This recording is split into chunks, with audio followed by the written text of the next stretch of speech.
Hello everyone, myself Eli Mehta, working as an assistant professor in Computer Engineering Department at Mahatma Gandhi Institute of Technical Education and Research Center, Navsari.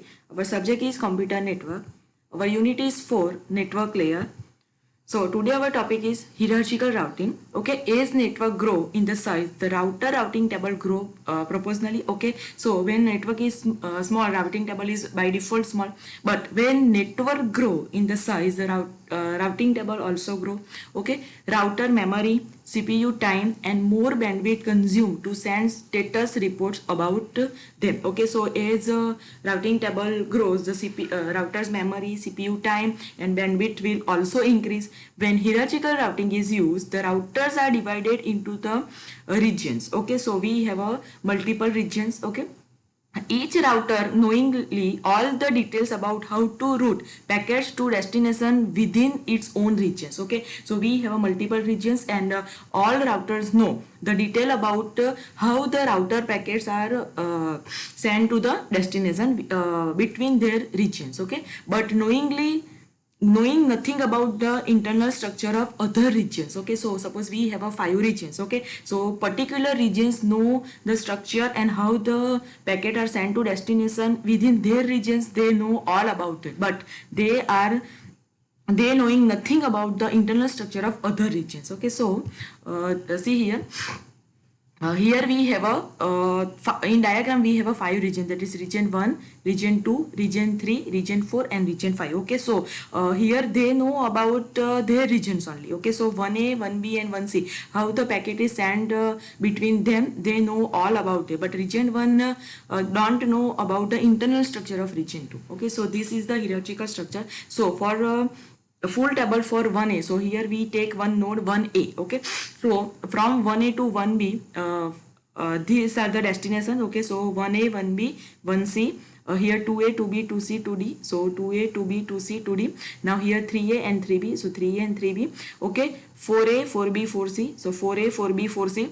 5A, 5B, 5C, 5D, 5E. Okay, so these all are the destination from where 1A. Okay, so our source is 1A. So we can send packet from 1A to 1B. Okay, 1A to 1B, only one hop is need. Now 1A to 1C directly one hop. Okay, so 1C and 1. Now we want to transfer packet to 2A from 1A. So 1A to 2A we can we have a path 1A to 1B and 1B to 2A. So via 1B we are sending the packets, and we have a 2 hops, that 1A to 1B 1 and 1B to 2A 1. So we have a total 2.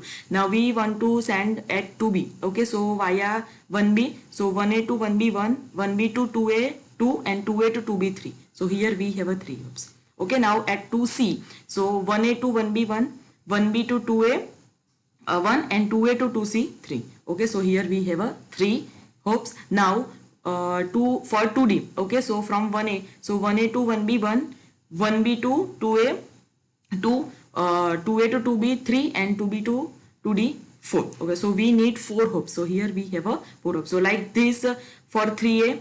Okay, from 1A 2 we have to calculate, for region 4 we have to calculate, and for region 5 we have to calculate. So this is the full table for 1A. Now hierarchical table for 1A. So for hierarchical table we have a from 1A. So 1A, 1B, 1C. We have a second region. So here 2. We have a third region. So 3. We have a fourth region. So 4. And we have a region 5. So we have a 5. Okay. Now from 1A we have to travel. Okay, so now our destination is 1B. So 1B, 1A to 1B. So hope is 1. This I have explained here. Now 1C. So 1A to 1C direct. So here 1 hop. Now for region 2 we are traveling through 1C.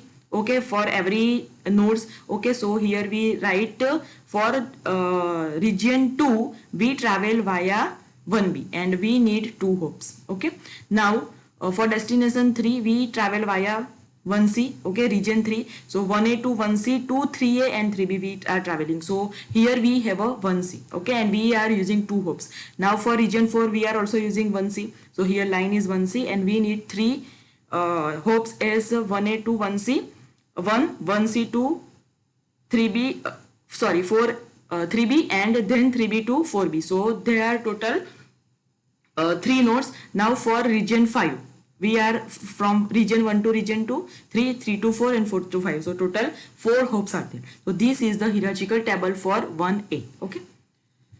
So second is broadcast routing. Host need to send message to many or all other routing. So one is host and all other, they want to pass the message to all other routing. Okay, so for example, a service distributing weather reports, okay, stock market updates, live radio programs. So one host and they are transferring message to all other hosts. Okay, so in short, sending a packet to all destinations simultaneously is called the broadcasting. Okay, from one sender we are sending packet simultaneously to all destinations. Okay, so in short, sending a packet to all destinations simultaneously at the same time is called the broadcasting. First broadcasting method that simply send a distinct packet to each destinations. Okay, so it is a waste of bandwidth, but it also requires the source to have a complete list of all destinations. Suppose one source and I have other 5 destinations. So all 5 destinations for source have a complete list of the all destination. Okay, and at the same time source send the packets to all destination at the same time, that is simultaneously. Okay, so packet are sending to all destinations simultaneously, it is called the broadcasting. Okay, for that the source have a list of all destinations. In practice these may be the only possibilities, but it is the least desirable of the methods. So flooding is second method. Although flooding is for ordinary point-to-point communication, for broadcasting, it might raise serious consideration, especially if none of the methods are applicable. The problem with flooding as a broadcast technique is the same problem it has a point-to-point routing algorithms. In general, too many packets and consume too much bandwidth. Okay, so we have a one source and multiple destinations. Okay, so there are so many packets sent at the same time simultaneously, so they consume so much bandwidth. Okay, third algorithm is a multi-destination routing. Okay, if this method is used, each packet contains either a list of destination or a bit map indicating the desired destination. So broadcast is nothing but sending a packet to all destinations simultaneously. Okay, but it is not a desirable method.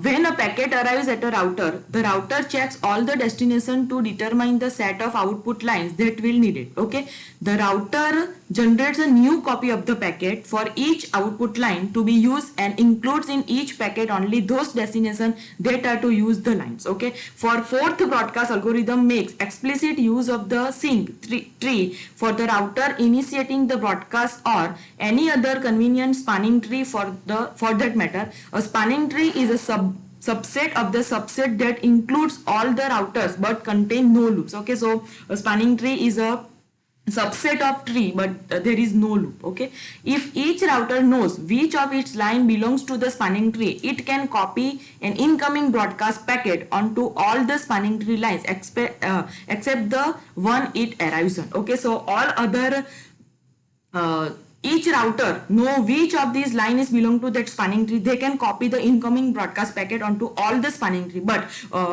one line is remaining from that it is arriving. Okay, so this is the fourth method.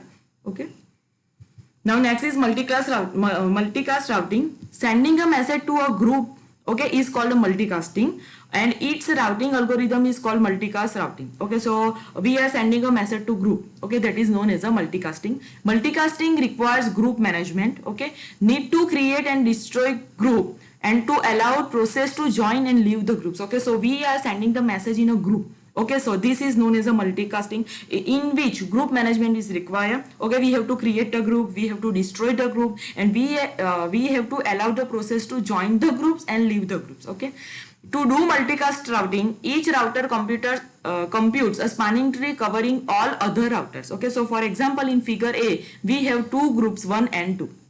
Okay, so we are generating spanning tree. This is one tree and we are generating spanning tree, but there is no loop. Here we have a loop, there is one loop, second loop, third loop. Okay, but in spanning tree there must be no loop and all node must be covered. Okay, so this 1 2 1 2 1 2 1 1 2 1 1 and 2 and this node, these all must be covered, but there must be no loop between the nodes. Okay, some routers are attached to host that belongs to one or both of these groups as indicating in the figure. Okay, a spanning tree for the leftmost router is shown in the figure.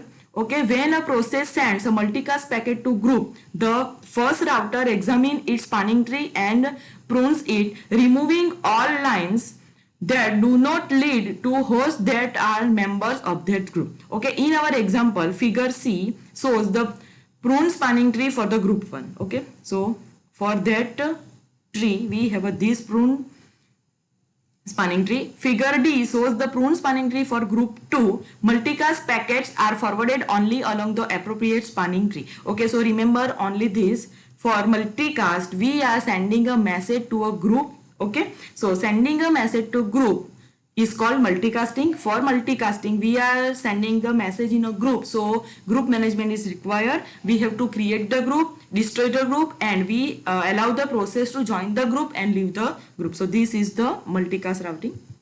Thank you.